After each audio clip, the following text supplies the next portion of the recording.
My name is Andrew Thornton, and I am the founder of Heart and Business. My personal purpose in life is to help business leaders to become more authentically themselves so they can be more effective in running their businesses.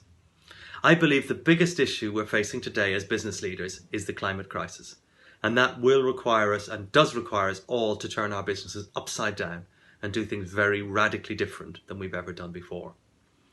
Authentic leadership is something we have developed at Heart and Business in conjunction with my supermarket, Thornton's Budgeons in North London, which acts as a laboratory for everything we do. And it's an approach that I think is needed to tackle the climate crisis and other big issues that we're facing at the moment.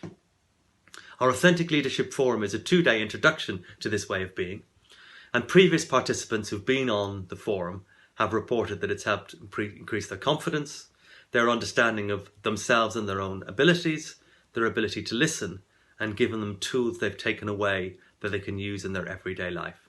So I do hope that you will join us on our next forum. Thank you.